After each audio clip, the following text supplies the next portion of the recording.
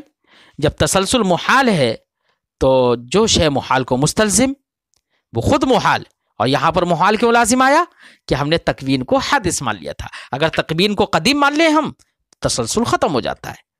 اس لیے تکوین کو حادث ماننا یہ محال ہے.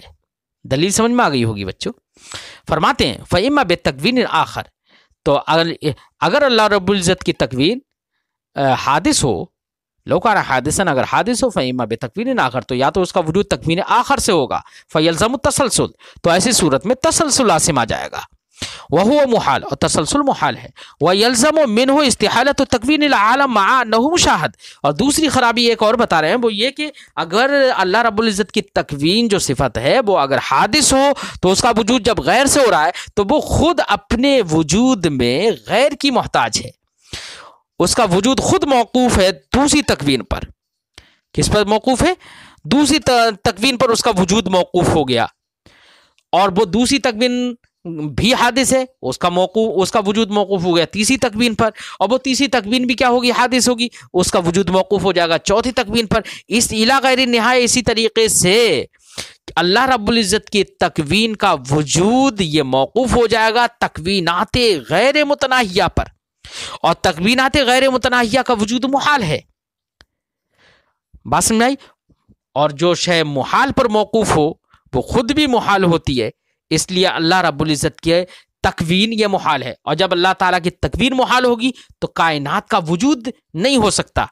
تو لازم آئے گا کہ کائنات کا وجود ہی نہ ہو، کائنات کی تکوین محال ہو جائے. حالانکہ کائنات تو معرض وجود میں ہے، کائنات تو مشاہد ہے، ہماری نگاہوں کے سامنے ہے. تو اس کی کائنات کی تکوین کا محال ہونا لازم آئے گا، حالانکہ کائنات کی تکوین مشاہد ہے. تو ایک جو مشاہد شے ہے لازم آئے گا کہ سامنے موجود شے کو بھی ہم یہ کہیں کہ وہ موجود نہیں ہے، وہ محال ہے. تو یہ خرابی لازم آ جائے گی. فرماتے ہوئے یلزم منہ استحالۃ تکوین العالم، ایسے ہی تکوین کے حادث ہونے سے لازم آ جائے گا عالم کی تکوین کا محال ہونا، مع انہ مشاہد، حالانکہ عالم کی تکوین مشاہد ہے، دکھ رہی ہے. واما بدون ہی فیستغنی الحادث، کہ اور اما بدون ہی رہا تکوین کے بغیر، یعنی تکوین عالم محال ہو جائے گا، عالم کی تکوین محال ہو جائے گی. واما بدون ہی فیستغنی الحادث عن المحدث والاحداث. اور اگر آپ یہ کہیں کہ نہیں تکوین کی کیا ضرورت ہے، اللہ کی تکوین کے بغیر ہی کائنات معرض وجود میں ہے، کائنات وجود میں آ گئی ہے، عالم وجود میں آ گیا ہے، تکوین کی کوئی ضرورت نہیں ہے. تو تکوین کے بغیر اگر عالم کا وجود مان لے تو ایسی صورت میں لازم آئے گا، ظاہر بات ہے عالم تو ہے حادث، اور عالم اس حادث کا وجود، اس عالم کا وجود تکوین کے بغیر مان لے رہے ہیں، مکون کے بغیر مان رہے ہیں. تو اب ایسی صورت میں حادث کا بے نیاز ہونا لازم آئے گا محدث اور احداث سے، یعنی نہ ہی اس کو احداث کی ضرورت نہ ہی محدث کی ضرورت. اور ویسے ہی ایک حادث معرض وجود میں آئے، اور حادث کا محدث اور احداث سے بے نیاز ہو جانا یہ باطل ہے. کیوں؟ اس لیے کہ جب محدث کی اسے ضرورت نہیں گی، بغیر محدث کے ہی وہ معرض وجود میں آ جائے گا. تو اب ایسی صورت میں محدث یعنی صانع عالم کا کیا کام رہا؟ کوئی کام نہیں رہا. تو صانع عالم کا تعطیل، صانع عالم کی تعطیل لازم آ جائے گی، یعنی اس کا معطل کرنا لازم آ جائے گا. لازم یہ آئے گا کہ وہ صانع عالم ہے بغیر صنعت کے، یعنی اس کا نام محض صانع ہے، کرتا کچھ نہیں ہے، معاذ اللہ یہ لازم آ جائے گا. اس لیے یہ خرابی لازم آئے گی اگر بغیر تکوین کے مانی جائے. فرماتے ہیں وہ اما بدون ہی رہا تکوین کے بغیر فیستغنی الحادث عن المحدث، تو حادث کا محدث اور احداث سے بے نیاز ہونا لازم آئے گا. وفیہ تعطیل الصانع، اور اس میں صانع کو معطل کرنا ہے، یہ خرابی لازم ہے. الرابع، چوتھی دلیل یہ ہے کہ تکوین قدیم ہے، ازلی ہے. اس پر چوتھی دلیل یہ ہے انہ لو حدث لحدث اما فی ذاتہ، کیونکہ اگر اللہ کی تکوین اگر حادث ہو تو وہ حادث ہوگی یا تو اللہ تعالیٰ کی ذات میں، اللہ تعالیٰ کی ذات میں حادث ہو تو اللہ تعالیٰ کی ذات کا محل حوادث ہونا لازم آ جائے گا. یا اللہ تعالیٰ کی ذات میں حادث نہ ہو بلکہ اللہ کی ذات کے علاوہ کسی غیر میں حادث ہو، جیسے کہ ابو حذیل اسی بات کی طرف گیا ہے کہ اس نے یہ کہا کہ ہر جسم کی تکوین خود اسی جسم کے ساتھ قائم ہے۔ تو اب ایسی صورت میں تکوین اگر حادث مانی جائے تو دو ہی صورتیں، یا تو اللہ تعالیٰ کی ذات میں اس کو حادث مانیں گے یا اللہ کی ذات کے غیر میں حادث مانیں گے۔ اللہ کی ذات میں حادث مانے تو محل حوادث ہونا لازم آئے گا، اس لیے یہ باطل۔ اور اگر اللہ کی ذات کے علاوہ میں حادث مانے یعنی مکونات میں اس کا حدوث مانے، جیسے کہ ابو حذیل اسی بات کی طرف گیا ہے، اس نے یہ کہا کہ ہر جسم کے ساتھ اس کی تکوین قائم ہے، تو اب ایسی صورت میں ظاہر بات ہے تکوین جس کے ساتھ قائم ہوگی وہی مکون ہوگا، خلق جس کے ساتھ قائم ہوگا وہی خالق ہوگا نا۔ تو ہر جسم کے ساتھ اس کی تکوین، اس کا خلق اگر قائم مان لیا جائے تو ایسی صورت میں ہر جسم کا خالق اور مکون لنفسہ ہی ہونا لازم آئے گا، اور ہر جسم کا خالق ہونا اور مکون لنفسہ ہی ہونا اس کے محال ہونے میں کوئی خفا نہیں ہے۔ ادنا عقل رکھنے والا بھی کہے گا کہ یہ بات محال ہے کہ ہر جسم خود اپنے آپ کے لیے مکون اور خالق ہو۔ فرماتے ہیں الرابع، چوتھی دلیل یہ ہے انہ لو حدث لا حدث اما فی ذاتہ، اگر اللہ رب العزت کی تکوین حادث ہو تو وہ ضرور یا تو حادث ہوگی محدث سے، یا تو حادث ہوگی اللہ کی ذات میں، فیصیر محلا للحوادث، تو وہ محل حوادث ہو جائے گا، یعنی اللہ تعالیٰ کی ذات کا محل حوادث ہونا لازم آئے گا۔ اور فی غیرہ، یا ذات الہی کے سوا میں وہ تکوین حادث ہو، کما ذہب الیہ ابو الحذیل، جیسے کہ ابو الحذیل اسی کی طرف گیا ہے، من ان تکوینا، یعنی اس نے یہ کہا ہے ان تکوین کل جسم قائم بہ، یعنی ہر جسم کی تکوین خود اسی جسم کے ساتھ قائم ہے، فیکون کل جسم خالقا ومکونا لنفسہ، تو ہر جسم خود اپنا خالق اور مکون ہو جائے گا، ولا خفاء فی استحالتی، اور اس قول کے محال ہونے میں کوئی خفا نہیں ہے۔ بات سمجھ آئی بچوں؟ صاحب کتاب فرماتے وہ مبنی هذه الادلہ علی ان التکوین صفت حقیقیہ، یہ جو صفت تکوین کے ازلی ہونے کی جو 4 دلیلیں دی ہیں صاحب شرح نے ماتریدیہ کی جانب سے، ان دلیلوں کا مبنا اس بات پر ہے کہ تکوین صفت حقیقیہ ہے، یعنی تکوین کو صفت حقیقیہ مانے، اللہ تعالیٰ کی ذات کے ساتھ قائم مانے، تو جو دلیلیں دی ہیں وہ دلیلیں تام ہوں گی۔ بات سمجھ آئی؟ جیسے علم اور قدرت اللہ کی صفت حقیقیہ ہے، ویسے ہی اس کو تکوین کو بھی مستقل ایک صفت حقیقیہ مانے، تو یہ چاروں کے چاروں دلیلیں صحیح ہوں گی، اور یہ چاروں دلیلوں کا مبنا اسی بات پر ہے کہ تکوین ازلی ہے اور اللہ تعالیٰ کی صفت حقیقیہ ہے، جیسے کہ ماتریدیہ نے کہا۔ لیکن اشاعرہ چونکہ صفت تکوین کو اعتباری مانتے ہیں، کیا مانتے ہیں؟ اعتباری مانتے ہیں، تو اشاعرہ جب اعتباری مانتے ہیں تو اب اشاعرہ کے مذہب پر، اشاعرہ کے نظریے پر یہ جو دلیلیں صاحب شرح نے دی ہیں وہ تام نہیں ہوں گی۔ کیوں؟ اس لیے کہ پہلی اور چوتھی دلیل جو ہے وہ اس میں یہ دکھایا گیا ہے کہ اللہ رب العزت کا محل حوادث ہونا لازم آئے گا۔ کیا لازم آئے گا؟ اللہ رب العزت کا محل حوادث ہونا لازم آئے گا پہلی اور چوتھی دلیل میں۔ حالانکہ جب تکوین کو صفت اعتباری مانیں گے تو صفت اعتباری ماننے کی تقدیر پر محل حوادث ہونا یہ لازم نہیں آئے گا، کیونکہ صفت اعتباریہ کسی ذات کے ساتھ قائم نہیں ہوتی ہے۔ اور تیسری دلیل جو ہے اس میں تسلسل دکھایا گیا ہے کہ تسلسل لازم آئے گا اگر اس کو حادث مان لے، تو صفت حقیقیہ ہو تب تو تسلسل محال ہوگا، کیونکہ صفات حقیقیہ میں تسلسل محال ہوتا ہے۔ لیکن اشاعرہ کے مذہب کے مطابق اگر تکوین کو اعتباری مان لیا جائے تو تسلسل بھی محال کوئی لازم نہیں آئے گا۔ کیوں؟ اس لیے کہ اعتباریات میں تسلسل محال نہیں ہوتا ہے۔ تب بھی اشاعرہ کے مذہب پر یہ دلیل بھی تام نہیں ہوگی۔ اور دوسری جو دلیل تھی وہ تام تو ہو جاتی ہے۔ کیا ہو جاتی ہے؟ وہ تام ہو جاتی ہے اشاعرہ کے مذہب پر بھی۔ دوسری دلیل کیا تھی؟ کہ اللہ رب العزت نے اپنی ذات کو کلام ازلی میں کس سے موصوف کیا ہے؟ خالق سے۔ تو اگر تکوین ازل میں نہ ہو تو کذب لازم آئے گا یا عدول الی المجاز لازم آئے گا. بات سمجھ آئی بچوں؟ تو دوسری دلیل تام ہو جاتی ہے، باقی دلیلیں تام نہیں ہوں گی. صاحب کتاب والمحققون من المتکلمین علی انہ من الاضافات والاعتبارات العقلیہ سے اشاعرہ کے مذہب کو بیان کر رہے ہیں. اور اس جگہ پر حالانکہ صاحب شرح یعنی علامہ سعد الدین تفتازانی بھی ماتریدی ہیں، لیکن اس موقع پر ان کا رجحان اشاعرہ کے مذہب کی طرف ہے. وہ اپنے رجحان کو بھی اگلے آنے والی عبارت میں پیش کریں گے اور اسی کو ترجیح دینے کی کوشش کریں گے. لیکن ہم انشاءاللہ یہ بتائیں گے کہ ماتریدیہ کا مذہب ہی راجح ہے. آج کی گفتگو یہیں پر ختم کرتے ہیں، پھر اگلے کی گفتگو انشاءاللہ آئندہ سبق میں کرتے ہیں. السلام علیکم ورحمۃ اللہ تعالی وبرکاتہ.